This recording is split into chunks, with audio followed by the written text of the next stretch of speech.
오늘은 나의 주 나의 하나님이라는 제목으로 하나님의 말씀을 보도록 하겠습니다. 성경은 시편 139편 1절에서 6절까지입니다. 여호와여, 주께서 나를 살펴보셨으므로 나를 아시나이다. 주께서 내가 앉고 일어섬을 아시고 멀리서도 나의 생각을 밝히 아시오며 나의 모든 길과 내가 눕는 것을 살펴보셨으므로 나의 모든 행위를 익히 아시오니 여호와여, 내 혀의 말을 알지 못하시는 것이 하나도 없으시니이다. 주께서 나의 앞뒤를 둘러싸시고 내게 안수하셨나이다. 이 지식이 내게 너무 귀하니 높아서 내가 능히 미치지 못하나이다. 아멘. 자, 오늘 이 시편 139편은 하나님과 나와의 관계를 얘기하고 있습니다. 여기 보니까 제가 한번 쉬어봤는데 나와 하나님에 대한 이야기를 하고 있는 부분들을 어떻게 알 수 있냐 그러면 1절에서 6절까지만 보더라도 나에 대한 단어가 10번이 나옵니다. 그리고 시편 139편에 보면 주님이라는 말을, 주라는 말, 하나님은 나의 주가 되십니다. 이런 주님이라는 말이 제가 쉬어봤더니 총 23번이 나옵니다. 그래서 이 시편은 일단은 내 인생이 전개되고 있는 그런 모든 내용을 또 하나님이 나에 대해서 모든 것을 알고 계시다, 이런 뜻으로 이해해 주시면 좋겠습니다. 그래서 하나님께서 나를 보고 계시고 나를 알고 계십니다. 그래서 나의 생각을 알고 있고 나의 말을 알지 못하는 것이 하나도 없으시고 나와 항상 함께하고 계시다는 것을 성경에서는 말하고 있습니다. 자, 우리가 성경에서 항상 하나님께서 함께 하셨던 사람들이 많이 있습니다.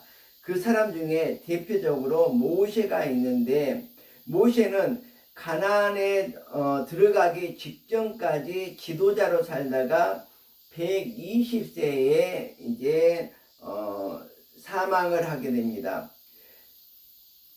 모세는 이스라엘의 지도자로서 40년을 살았습니다. 자, 그리고 마지막 가나안 땅에 들어가기 직전에 모세는 자기 죽음이 임박의 쯤을 알아차리게 됩니다. 그리고 긴 설교를 하게 되는데 이것이 바로 신명기서라고 볼 수가 있습니다. 설교를 한 후에 모세는 이스라엘 12지파를 대상으로 하나하나 축복 기도를 해주고 있습니다. 그리고 그 축복 기도를 마칠 때쯤 선포를 하는데 신명기 33장에 이렇게 모세는 말하고 있습니다. 이스라엘아, 너는 행복한 사람이로다. 하나님의 구원을 너같이 얻은 백성이 누구냐? 하나님은 너를 돕는 방패시요 너의 영광의 칼이시로다. 이스라엘 백성에게 너희는 참 행복한 사람인 줄 알라는 것입니다. 여호와의 구원을 너같이 얻은 백성이 누구냐, 이렇게 말하고 있는데 너희는 행복한 사람인 줄 알아라, 이렇게 하고 있습니다.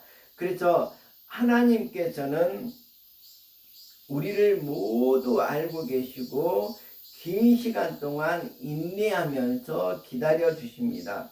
모세에 대해서 한번 보도록 하겠습니다.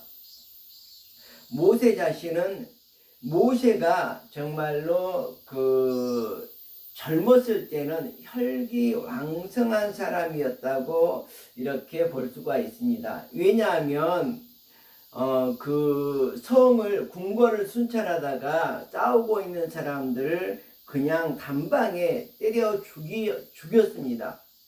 자, 그렇기 때문에 굉장히 혈기가 왕성했던 사람이라고 볼 수가 있는데, 모세 자신이 다듬어질 때까지 하나님께서는 기다려 주셨다고 볼 수가 있습니다.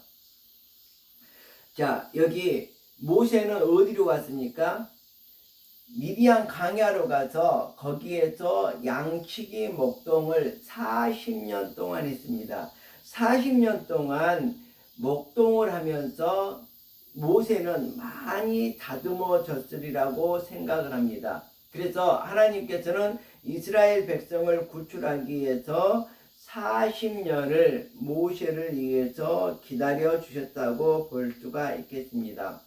하나님께서는 우리들도 항상 지금도 기다리고 계시다는 것을 여러분이 명심해야 될 것입니다. 왜 그렇습니까? 내가 아직 다듬어지지 않았기 때문에 다듬어진 사람으로서 하나님 앞에 합당한 사람이 될 때에 우리를 사용하기 위해서 하나님께서는 기다리고 계신다고 볼 수가 있습니다. 자, 오늘 이 시편 139편은 다윗이 쓴 시입니다. 다윗도 139편에서 그 고백을 하고 있습니다. 여호와여, 주께서 나를 아십니다. 나를 알고 일어섬을 아시고 멀리서도 나의 생각을 밝히 알고 있습니다. 이렇게까지 다윗은 하나님께 고백을 하고 있습니다. 나를 아는 그 지식이 내가 너무 기이하니 높아서 내가 능히 미치지 못하나이다. 하나님이 너무 커다랗고 정말 광대한 이러한 나를 알고 있으니 내가 거기에 미치지 못한다는 거거든요. 나를 아시는 그 알미, 내가 나를 아는 것보다 더 깊어서 내가 신기합니다. 이렇게까지 고백을 하고 있습니다. 그러니까 내가 나를 아는 것보다 하나님께서 나를 더 많이 알고 계시다는 것입니다. 그런데 하나님은 모세만 아는 것이 아닙니다. 다윗만 아는 것이 아닙니다. 바로 나도 알고 있다는 것입니다. 하나님께서는 모세를 알고 계셨듯이 다윗을 알고 계셨듯이 우리들도 분명히 알고 있는 것입니다. 그래서 모세는 광야에서 이렇게 목동, 양을 치는 사람으로 살아가면서 모세가 정말 마음이라든지 하나님께 대한 그런 모든 것들이 다듬어졌다고 볼 수가 있겠고, 다윗도 양치는 목동이었습니다. 양을 치면서 하나님을 더욱 의뢰하고 하나님께 합당한 사람으로 다듬어졌으리라고 생각합니다. 우리는 무엇으로 하나님 앞에 다듬어질 사람이 될 것인가?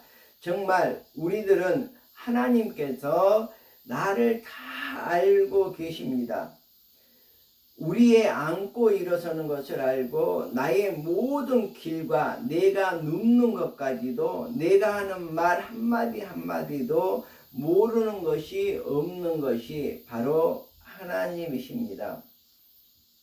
어느 청년이 이 하늘에서 번개치는 것을 매우 무서워합니다. 저희도 이번에 히말라야를 갔는데 히말라야 산 쪽에서 번개가 치니까 이거 산사태가 나면 어떡하지? 또 하여튼 번개가 우리 자고 있는 집을 내리치면 어떡하지? 이렇게 겁이 났었는데, 한 청년이 있었는데 이 청년은 번개가 매우 무서웠습니다.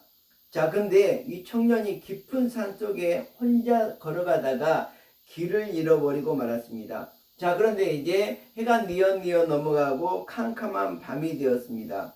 게다가 비가 내리고 천둥과 번개가 치는 그런 비바람이 몰아치는 그런 밤이었습니다.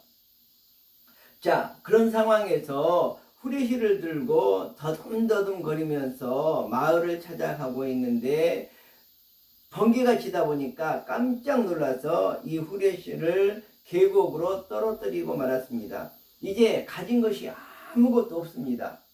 자, 그런데 그때 다시 또 번개가 치는 것입니다. 번개가 치니까 온 세상이 환해져서 길을 보게 되었습니다. 자, 그 전에는 어땠습니까? 내가 손전등만 들고 내 바로 발밑만 보고 걸어가다 보니까 길을 찾을 수가 없었는데, 번개가 반짝 치고 정말 전체가 다 환해지다 보니까 방향을 바로잡고, 어느 곳에 마을이 있구나, 이곳으로 가면 되겠구나, 이렇게 알 수가 있었습니다. 그래서 그 전까지는 이 번개에 대해서 공포에 떨고 있던 이 사람이 이제는 번개만 치기를 기다리는 이런 사람으로 바뀌었습니다. 자, 이렇게 우리들이 손전등만 의지하면서 우리의 삶을 살아가고 있지 않는가, 이렇게 생각을 해봅니다. 그래서 그 손전등이 비추는 것만 보고 길을 찾아갔는데, 이제 번개가 치는 바람에 어떻게 되었습니까? 이 사람은 길을 바로 찾아갔고 손전등이 없어짐으로 말미암아서 이 사람은 번개가 치는 것을, 그 밝은 온 세상이 밝아질 때 자기가 마을을 보고 이렇게 조금씩 방향을 잡아서 마을을 찾아갈 수 있었다는 것입니다. 그래서 이제는 번개가 공포의 대상이 아니라 참 좋은 길을 인도하는 빛으로 이 청년은 이해하게 되었고, 번개를 무서워하지 않고, 번개는, 빛은 나를 인도하는 바로 길이구나, 이렇게 이해를 하게 되었습니다. 성경에도 보면 하나님의 말씀은 내 길의 빛이라고 이렇게 되어 있습니다. 우리도 정말 숲속에서 길을 잃고 헤매고 있을 때에 번개가 쳐서 온 세상이 환해지듯이, 바로 하나님은 빛이라는 것을 깨닫고 빛으로 나온다면 여러분들도 정말 인생을 캄캄한 밤 손전등만 비추고 어디로 갈지 모르고 이렇게 헤매고 있을 때에 밝은 세상으로 우리가 볼 수 있다면, 우리가 정말 하나님의 인도하심에 이렇게 들어왔다, 이렇게 생각할 수가 있겠습니다. 자, 그래서 이 성경에서는 어떻게 말합니까? 내가 새벽 날개를 치며 바다 끝에 가서 거할지라도 거기서도 주의 손이 나를 인도하고 있다, 주의 오른손이 나를 붙드시고 있다, 이렇게 고백을 하고 있습니다. 무엇이 두려울 수 있겠습니까? 그리고 오늘 본문의 5절에서도 이렇게 말하고 있습니다. 주께서 나의 앞뒤를 둘러싸시고 내게 안수하셨나이다. 나의 앞뒤를 둘러싸셨다. 어떤 의미입니까? 나를 둘러싸서 막아주시고 계시다는 것입니다. 나를 앞뒤에 둘러싸서 모든 시험과 환난에 넘어지지 않도록, 강한 바람에 넘어지지 않도록 감싸주고 계시다는 것입니다. 시편 139편은 계속해서 이렇게 고백을 하고 있습니다. 하나님은 나를 결코 떠나지 아니하시고 언제나 나와 함께 하시는구나, 이렇게 정말 하나님의 임재를 깨닫고 고백하고 있습니다. 7절을 보면 내가 주의 영을 떠나 어디로 가며 주의 앞에서 어디로 피하리까, 이렇게 고백을 하고 있습니다. 내가 하늘에 올라갈지라도 거기 계시며 수월에 내 자리를 펼지라도 거기 계시나이다. 하늘에서 땅속까지도 모두 하나님께서는 나와 함께 계시다는 것이죠. 그래서 여러분들은 하나님과 함께 하게 된다면 절대로 두려워할 것이 없고 하나님을 의지해서 바른 길을 찾아갈 수가 있을 것입니다. 내가 새벽 날개를 치며 바다 끝에 가서 거할지라도 거기서도 주의 손이 나를 인도하시며 주의 오른손이 나를 붙드실 것입니다. 자, 하늘에 있을지라도 땅속에 있을지라도 바다 멀리에 있을지라도 주님께서는 나와 함께 계십니다. 하나님은 항상 우리와 함께 계시다는 것입니다.